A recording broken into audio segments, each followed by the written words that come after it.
All right, I'm Becca. Welcome to Tigertalk. We're going to be dropping to you weekly at 9 a.m. on Fridays. And I'm Scott Ryan. Becca's, I'd like to think of me as her Ed McMahon to Johnny Carson for those of you who are old. For you young people, I don't know, maybe Conan to Conan's sidekick, which I can't come up with his name.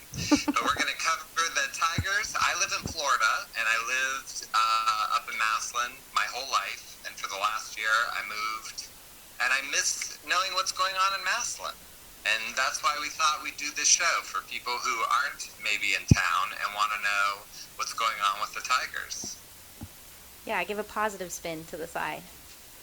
Yeah, I love it. And so, Becca, tell us who we have today. So we have, of course, with us the wonderful, amazing coach Nate Moore. I won't drop his whole name. And then, of course, Stark Media exclusive JP Simon of Simon Says. Can't wait to see you. Yeah. So I'm super, super excited to kind of get this rolling and get it going. You know, we've had a scrimmage. We're gonna have another scrimmage Friday. School starts next week. That's crazy. You know, it's gonna once it starts, it feels like every week goes really fast for you guys. I don't know. We've got some good things gonna happen each week. We're gonna have a Stark Media, Tigertalk exclusive here later in the show. So I'm really excited about that, and it's gonna be fun. Cue the bomb drop. Yeah, yeah. So how did the scrimmage go, Nate and JP? Well, there's some good and some bad, which is typically going to happen out of really any first scrimmage. But I mean, in any game you play, there's going to be some good and some bad. And you can start with the negative, I'd say. We had way too many penalties. We had way too many execution errors. We had way too many missed tackles. So there's a lot of things that we have to work on coming out of that first scrimmage with Avon, who's a really good team. And you want to scrimmage good teams because you need those teams to show you where your weaknesses are. But that was good. That was good. I thought our kids were fired up to get out there against somebody in an opposite colored jersey. But I still think there is a little bit of a learning curve out there, and there's a lot of improvements that need to be made. Positives, I think the biggest positive coming out of the scrimmage was I thought our offensive line played pretty well, and we for all of our practices before the first scrimmage, we divide our kids up into two basically equal teams, and we basically run two practices on both sides of the ball. We have a white team and a black team, and so our kids are divided up, and that probably affects no position more than the offensive line, right? So you have guys that are going to be lining up next to each other that aren't during all those practices.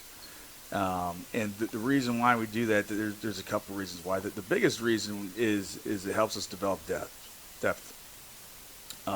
When we divide the team up into two equal teams, what we end up with is guys being coached as first team guys that are going to end up being second team guys. And so for those 2 weeks, really 2 months, we practice basically once a week through June and July, minus 4th of July week. So we've got guys that are going to end up being backups that are getting coached like first team guys, and so that's the main reason.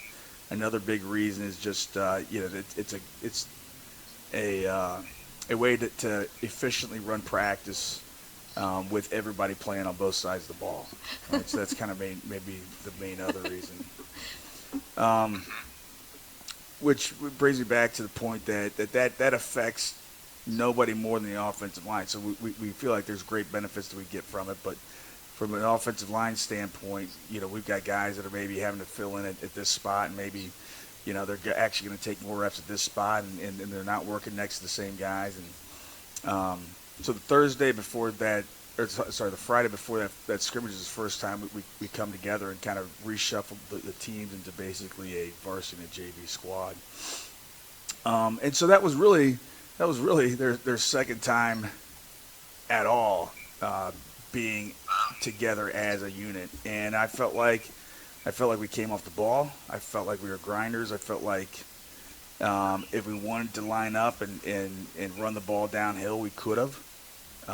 We wanted to, get some more different things in offensively that we wanted to work on.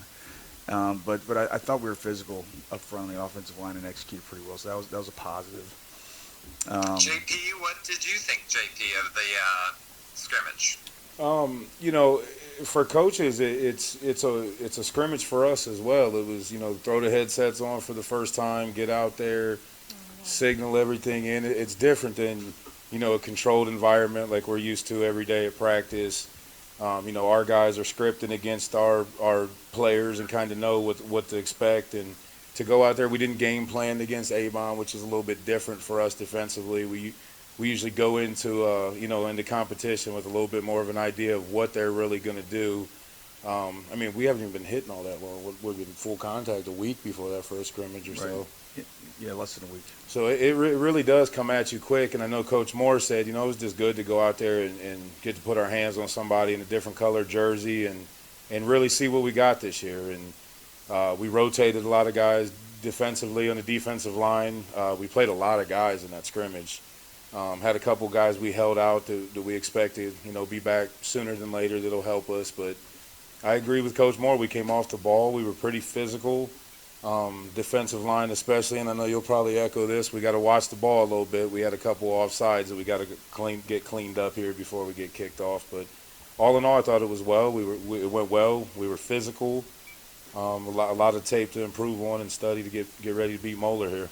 So I have a question because, a lot of people, they loved at home with Coach Moore and, they know that he's the head coach, but exactly what do you coach and what are you doing on Friday night? So if they're tuning in and they're watching and they see you in your crazy coats and carrying around the sledgehammer, right. Is that guy just crazy or what do you really coach? He's just crazy. So, I coach defensive line with Coach Weber. I coach the interior guys. I'm also signaling the defense. And the joke goes, the plays that work those are the ones I called. The ones that don't look good, Coach McConnell and Coach Lino sent down from the box. But, already calling them out. Right. Got to keep them on their toes. But yeah, I signal the defense and defensive line.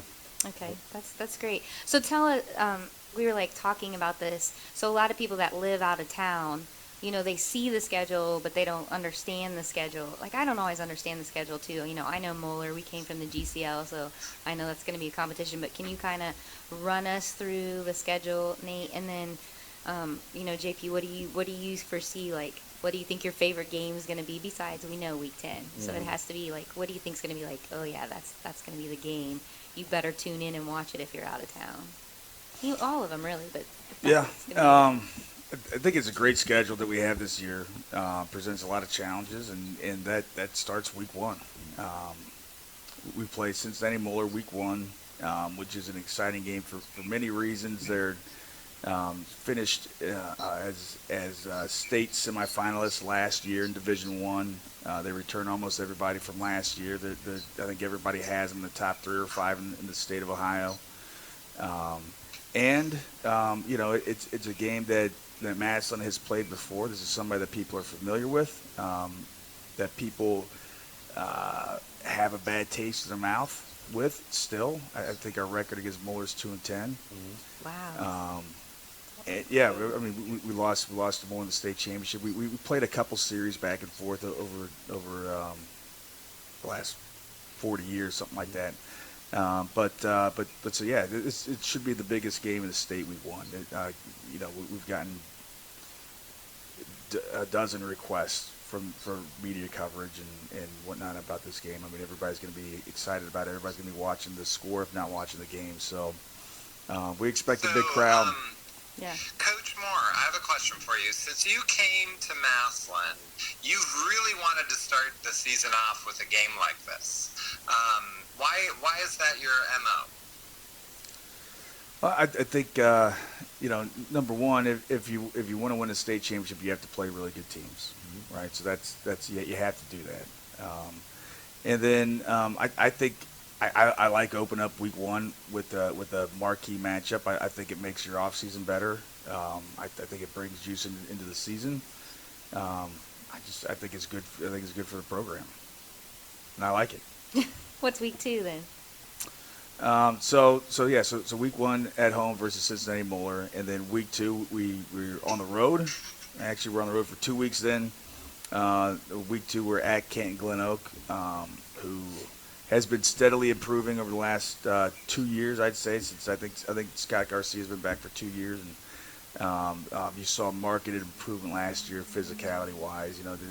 Scott does a great job, and I know those guys are working in the weight room. I expect that to be a very, very physical game, to be back to where it was kind of when we got here back in 2015. So it's going to be a great game over there against Glen Oak, and we've got so much respect for those guys because there's not a lot of local games that we get to play, and Glen Oak always wants to schedule that game. So you got to tip the hat to those guys. Mm-hmm. Week 3, we're on the road again, like I said, bringing back another rivalry game in Mansfield Senior. I think it's the third most often played in Massillon history. I haven't double-checked that in a while, but I'm pretty sure that's true. McKinley, then Moore, and I think Mansfield is third. Did you play Mansfield, JP, when you played? We did play Mansfield when I played. Yep, we sure did. We played down there in the Mud Bowl, I want to say. Yep. I think it's turf now, isn't it? They just got it turfed. Yeah. Arlen Field's turf. Yep. That's a game that Massillon has played for a long time, and that game continued into the 2000s. When Coach Simon was playing. Sure. And it's been gone for a while, and we're really excited to bring it back. Coach Chiocchi's a great coach and does a great job down there too. And we've talked several times about finding, half the battle is having a common opening and then both programs feeling good about the game. Then also, but everything just kind of lined up, and we had an opening and that they also had, and we both felt good about bringing that game back. So it's a 2-game series. We're going to be at Mansfield Senior this season, and then they're going to come back to us in 2023. So I'm excited about week 3. Week 4, we'll be at home against Warren Harding. That's a rivalry game. Let's see. I think Warren's on the upswing as well. They've got a big bruising Division I tailback. Traditionally, they have at least that. And in the last couple of years, they've been a little bit down, I would say, and they didn't really have that marquee Division I player. But they do this year. They've got a big, strong, tough running back. He's a Division I kid. They got a great quarterback who's back, who to be honest, shredded us last year. Lynn Bowden? No, he's not Lynn Bowden. Too many of those floating around here. We don't say that name out loud. But I think what's his name? Dallas Jett, I think is his name. Yeah. But great player, and Warren's going to be really good. You don't hear a lot of chatter out of Warren, but I've heard a little chatter out of Warren that they're they're gunning for us. They think it's their year to take a big step forward and whatnot. So, but hey, that's the next step on the schedule for us. Coach Simon, we get everybody's best shot. We saw them at that Trench Life Challenge over there at the Hall, and they competed. Their big guys competed with our big guys, and it was a heck of a matchup. I think that's who beat Marcus in a couple of the events, and Warren's going to be ready to play. Mm-hmm. I loved that game from last year. I thought it was one of the best games. Mm-hmm. I mean, it was a crazy finish, but it was fun to watch. Not as a defensive coach, it wasn't. I could have gone without seeing that one. They wore the throwback jerseys too, Yep. right? Yeah. I was so confused Yep. when I got there because I just haven't this is our 8th season, right? And I was Correct. They're red? Did they change this? I was so confused about that. Yeah, so the last several years when we played at Warren, they've used that game as their game to honor their history in that there used to be 2 high schools. There used to be Warren West Reserve, and they were the Raiders.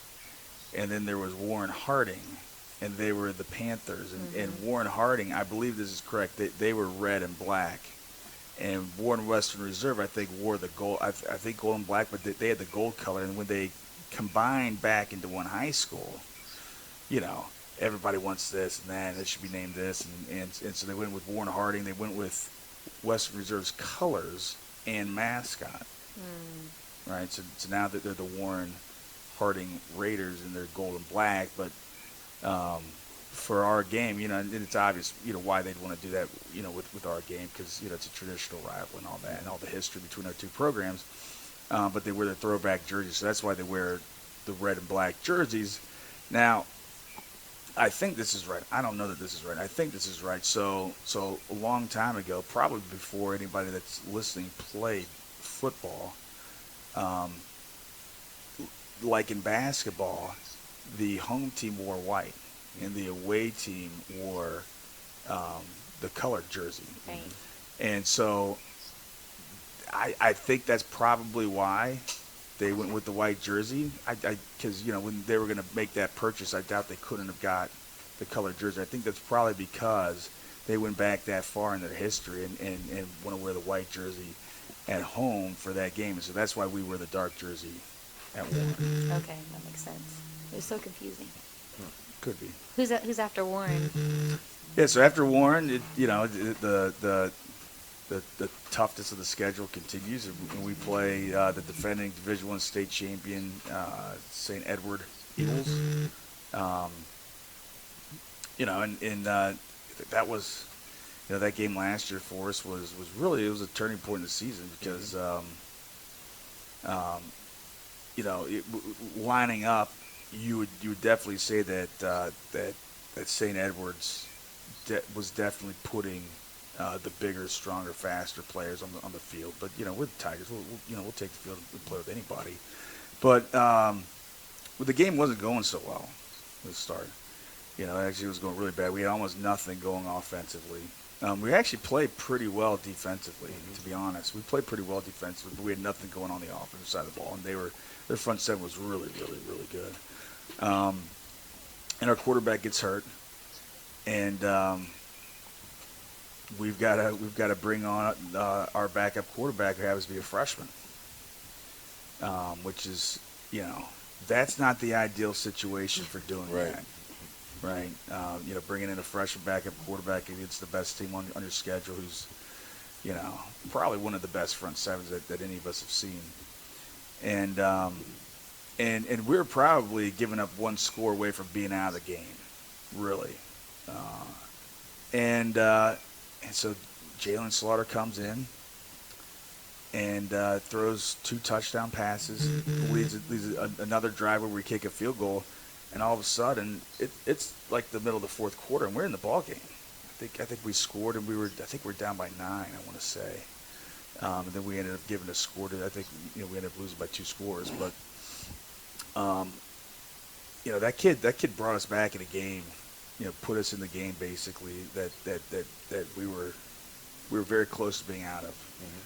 Well, and you skipped a part. If you remember, the first snap went past him, and he caught it to the side and kept his head about him, like, to be a freshman.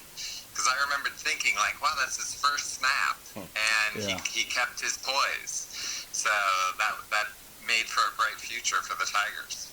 Yeah, no doubt. Jalen's he's had a good camp.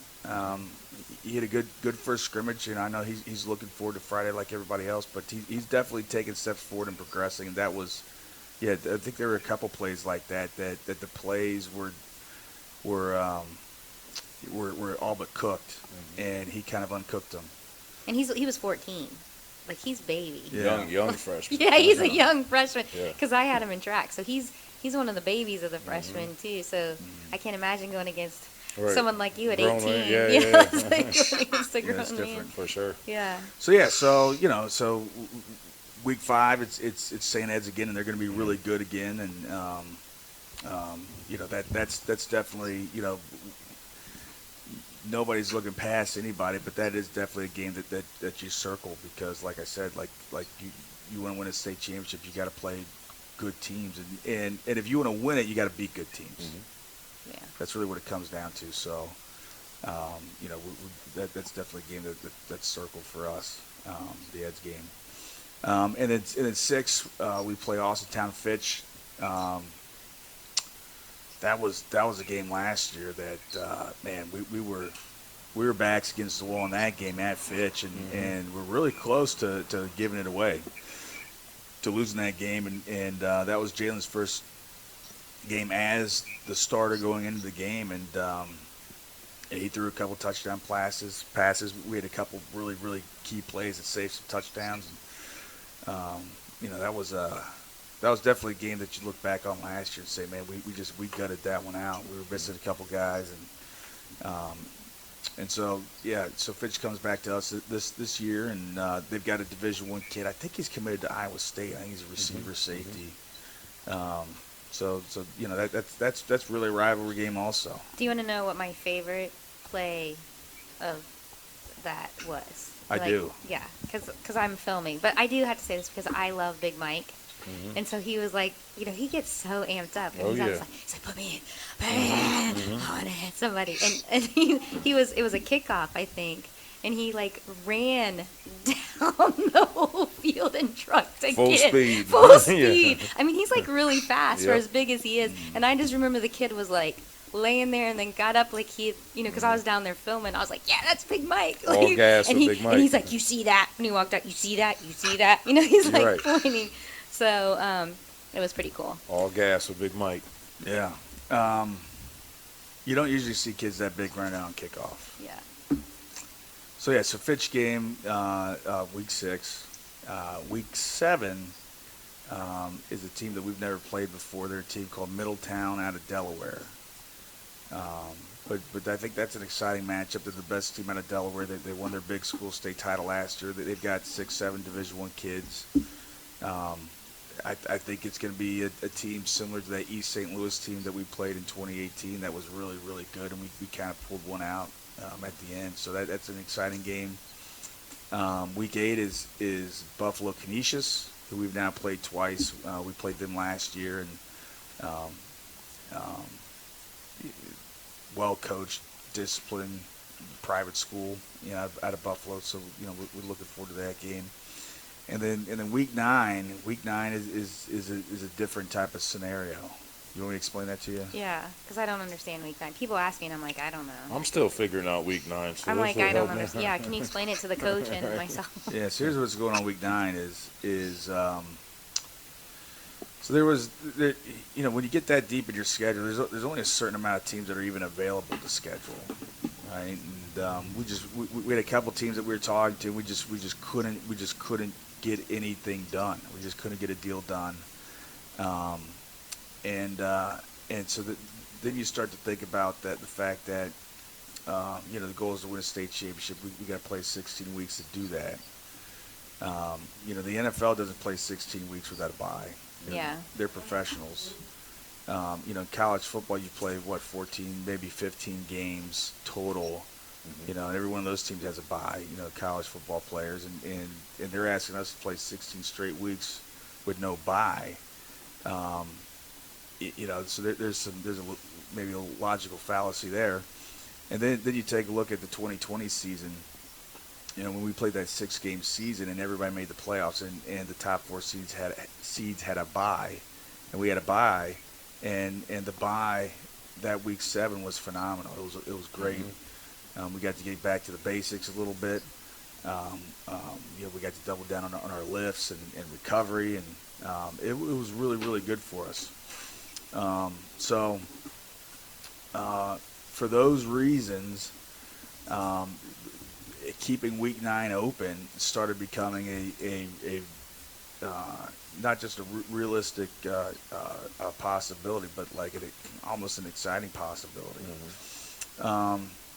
And then, I started to think, well, okay, if we keep week 9 open, is there something else that we can do special for maybe our JV guys Friday night? So started talking to several teams and settled in with a team called Canada Prep out of Canada. and they're willing to come down and play what's going to amount to our JV squad.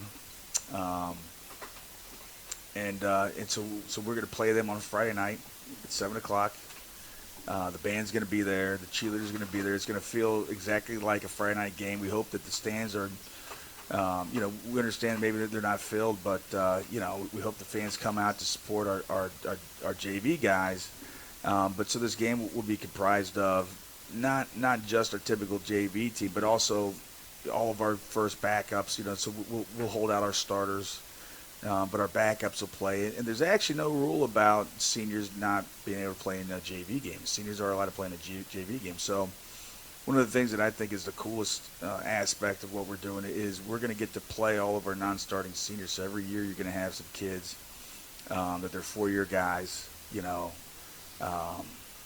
love Massillon football. They probably had family play football for Massillon. And they come to practice every day. They punch the clock. They practice their butts off, and maybe they're just not good enough to play for us, on your regular Friday night. But they're hugely important to the program. I mean, we can't run practice. We can't run a great practice, especially without them. And so those guys, all those non-starting seniors, are going to get to play a ton of football on that Friday night. They're going to get to run out. They're going to get to run out of the tunnel knowing that they're taking the field and they're helping the Tigers to victory tonight. So I think that's as cool as any part of it. Will you still dress everybody, or you won't dress your starters?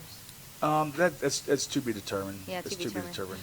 JP, as a coach, does because you see college games and stuff like that. Does that excite you to have something like that? Because now you get to develop those younger guys who maybe are sitting 2 or 3 years waiting for their chance to start. It just gives them a chance to go showcase and, get rewarded for all the work they put in. And it just gives them a chance to, get out there and show, like Coach said, maybe they're not ready yet for Friday night. Mm-hmm. Just to get the whole Friday night experience, you feel good for them kids to get a little payoff for all the work they put in. You're going to have some excited parents. Yeah, for sure, for sure. Yeah, definitely, and as well they should be. Mm-hmm. As well they should be. Those kids should get to experience that, and I'm glad we get to provide it for them. Mm-hmm. Yeah, and then week 10, what meeting is this?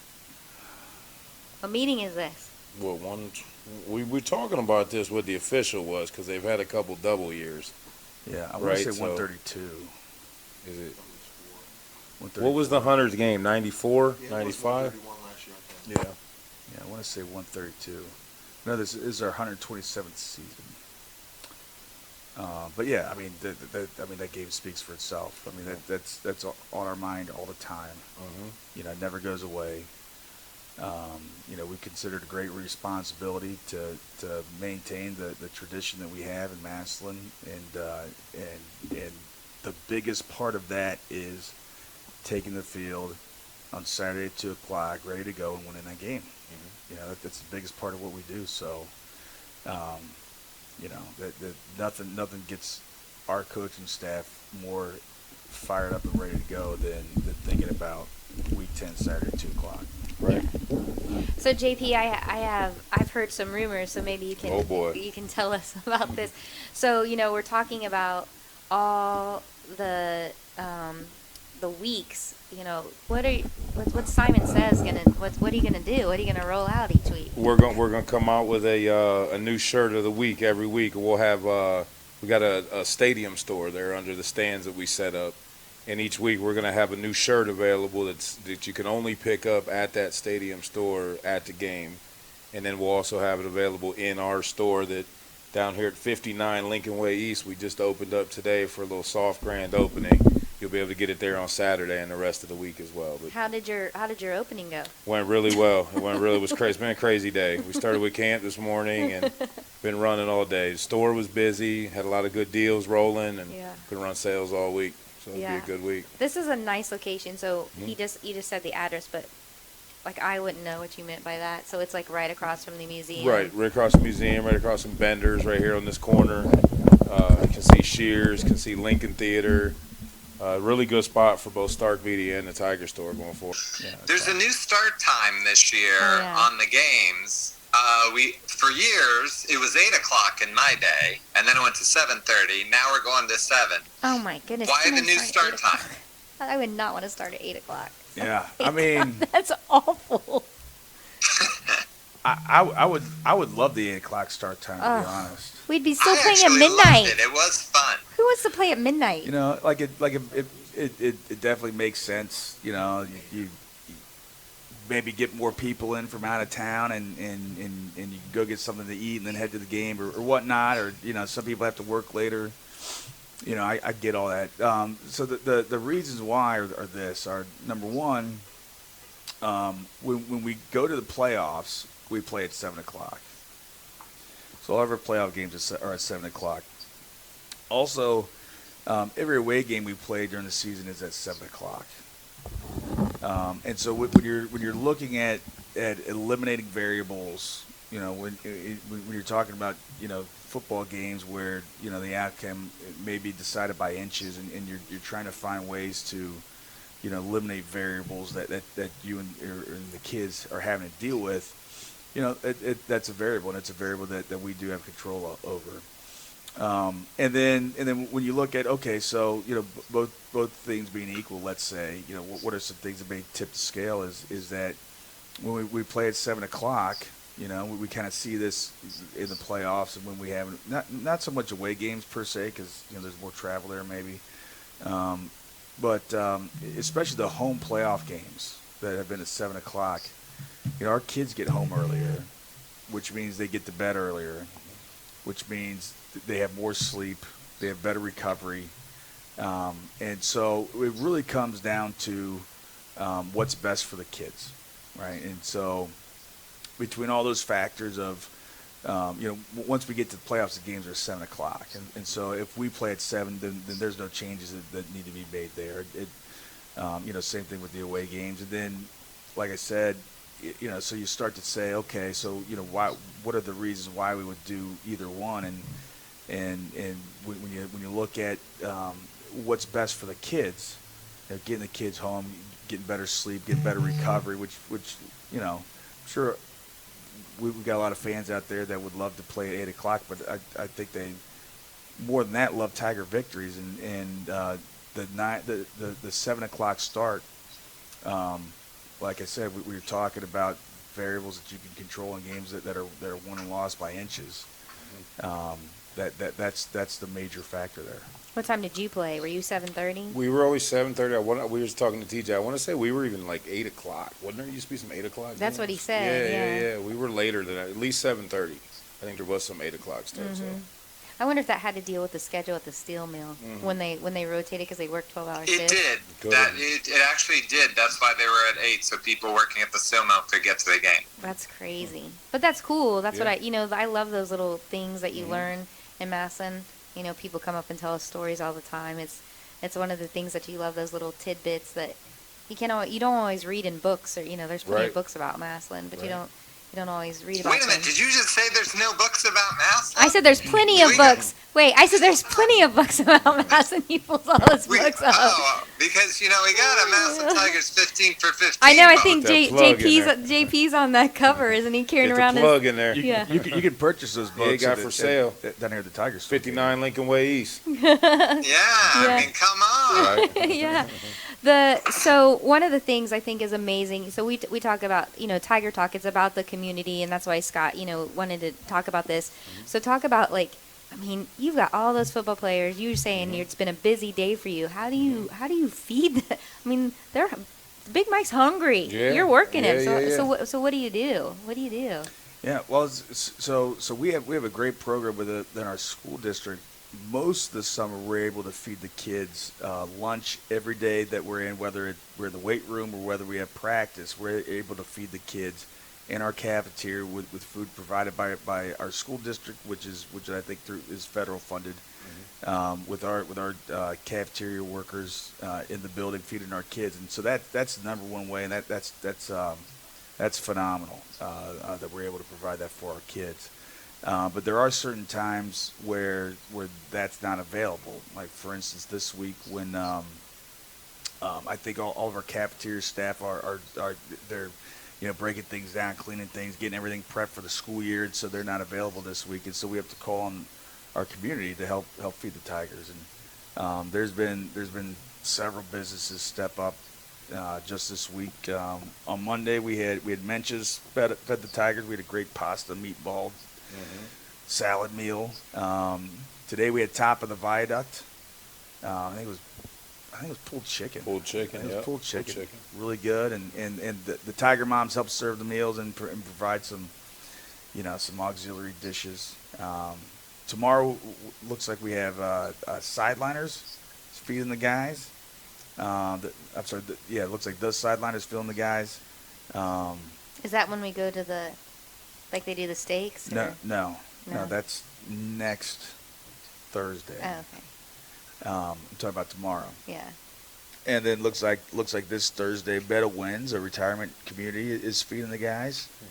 Bella Sierra over there by Progressive. Really good food. On Friday. Right? Is that right? Yep. Okay. Great Italian place. We've been there. And then downtown. Bella Sierra's downtown. Aren't they down here? I better not screw that up. Is that in the town plaza? Yes. I've been there too. Both places good. Right. Now I'm confused. It's one of the two. Do you did they feed you when you were coming up to the program? Did they do this too? So this is like a tradition. I mean, and it's been a lot of the same people over the years. I know Smiley's has fed the team for years. A lot of John George's is always helping us out with subs, and we had old timers. We had wings over the summer, so it's always a smaller local side. Yeah, Bella Sierra's over here. Town Plaza. I get that one right. Better get that one right. Yeah. Actually, Eli and I had lunch there the other day. Really good pepperoni rolls. Excellent pepperoni rolls. And it's much bigger in there than you would think, from the outside. It's really nice. So we have Bella Sierra Friday, and then next Monday will be our last meal like this before we ramp up into the school schedule, and that's margaritas downtown feeding the guys. Maybe Taco Monday. Taco Monday. Yeah. But that's amazing. Menches Monday this week, Taco Monday next week. Can't go wrong with tacos. It's hard to beat. But we really appreciate those community members and local businesses and restaurants that step up to feed the Tigers. We can't do what we do without their support. Yeah.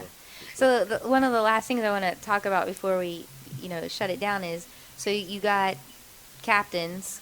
So I know you're probably excited. Oh yeah. So tell me, how do you choose the captains? Like, are the coaches do it? Like, how does it work? And then who are our captains? So captains. So the kids vote on the captains. Now when we vote is the last day of our retreat. So we have a team retreat at the end of July. We kind of have we have a week of mini camp that leads into a dead week, the last week of July, and then we come back in August for what you might call 2 days. We don't run 2 days anymore, but that section of your preseason. And so the end of that July mini camp week, we have 2 nights of retreat, which should be the most pivotal point of our season. And then that Friday after practice, we vote for captains, and by that time, the idea is the guys should know exactly what we want out of our captains coming out of the retreat. And so the kids vote. We have a meeting and we take nominations. You have to be nominated, and the kids, if they want to nominate somebody for captain, they got to come up in front of the team. They got to say why they're nominating this person and whatnot. We try to make them. We want it to mean something, right? And then once we're done taking nominations, we vote. The only role the coaches do vote, and so they have a vote. They have a vote of one, just like the kids. So we got 82 kids and 10, 11, 12 coaches, something like that. So the coaches do have a vote. And then I take the votes and I like to see what the numbers say. So if we had 2 guys that this guy got 80% of the team's vote and this guy got 75% of the team's vote, and maybe the next level of guys is 51% and 50%, well then maybe that year we have 2 captains, right? That's what the kids are telling me by their vote. Or maybe we've got a 78%, a 75% a 68% and a 67%, and then we have a drop off to 39%. Well, then the kids are telling me we've got 4 captains this year. So I just kind of I look at the vote, look at the numbers, and try to let the numbers speak essentially on how many captains we're going to have, and it really doesn't matter to me how many captains we have as long as we have real captains, and no one can be a captain just for the name of it. Right. So who are your captains? So our captains are Marcus Moore, senior, Wiltro Hartson, senior, Angelo Salvino, senior, and Zach Liebler, junior. Oh, one junior. You got some defensive guys in there. Yeah, I was having my man Marcus leading from the front. Yeah. Was excited for him. He That deserves doesn't it. happen very often, does yeah, it? Yeah, no, he deserves it though. He worked his butt off for that. Yeah. So you have a media exclusive for us. Oh, boy. We gotta finish with Some this. ears perk up So down what's our Stark Media Tiger Talk? What's our exclusive? What do you got for me? Stark Media exclusive. You hear here first. So we have an honorary captain, Zarin Berry, wonderful little guy, who's actually the younger brother of one of our players, but we're actually going to have 2 additional honorary captains with us week 1. Boy. And so the 2 honorary captains are going to be former Massillon Tiger coach Mike Currents. Wow. Ah, Wow. And former Cincinnati Moeller head coach Jerry Faust. That's so Big time. That's big time. wow. Yeah, so those guys That's will be incredible. there. Yeah, those guys will be there with us. They'll be at the coin toss, and we'll honor them both a little bit, because even though they're our enemy that night, I think in Mass we respect the history of Sure. we respect the great teams that we play, and so I thought it would be really cool to have Coach Faust there as well with Coach Currents. Absolutely. That's the can't wait to tell you Stark Media drop of the week right there. Heard it here Remember first. where you heard it. Tiger Talk. You Love heard it. it. Love it. Can you believe how much this guy talked today? Man. It's like amazing. I know. Well, see, you just needed to have the word "talk" in the title of the That's show. it. Yeah. That's That's it. what I'd did be The more other one, he direct. was just sitting at home. Yeah. And that's what he did. He was at home. Yeah. Now he's talking Tigers. Well, There now, it is. Well, look at all this I, equipment. the thing is, Scott, she was nicer to me today. Back in the day, that at home with Coach Moore stuff, she's always badgering me about getting on there at home with Coach Moore this, at home with Coach Moore that. She was nice to me today. see, and I thought it was me. I wanted to take the credit for it, but fine. It goes to Becca. Well, thanks, guys, so much for being our first guests. If you're watching us at home, you can send us an email at tigertalk14@gmail.com if you have any questions. You might say, why 14? That's for Section 14. That's where I said. That's where it's at in Paul Brown Tiger Stadium, Section 14. How long have you So had Tiger those Talk- tickets? You've had those tickets for My how whole life. Before I was born, my dad had them. Way back into the 60s, when he passed, it came to me, and now my son's eyeing me. I mean, he's expecting them, waiting for me to go so he can get them. Yeah. Well, take your time. Don't go nowhere. Yeah, I'm not. I mean, he's just looking at me. He Right. wants those tickets. Yeah. But so follow us on Facebook. You can check us out at the 15 for 15. Follow Stark Media. You can follow Becca and Nate on Twitter. And then be sure to subscribe to our YouTube channel, Tiger Talk, on YouTube, because we're going to put these out every Friday on game day at 9 a.m. And, hey, we did it. We did a show. Thanks, everyone. Yeah. So until next time, Go Tigers. no, TIG. ERS. Spirit of Stark embodies the pride that each community in our county has for their local schools and teams. That's why when it's time to find the best in custom apparel, look no further than Spirit of Stark, located at 409 Erie Street North. Custom embroidery offered on almost any type of garments, from shirts and jackets to hats, pants, and shorts. Their state-of-the-art equipment allows Spirit of Stark to fulfill any order, big or small. You name it, they can do it. Want to look your best heading back to school this fall? Contact Spirit of Stark at 330-806-6745. We can't wait to hear from you.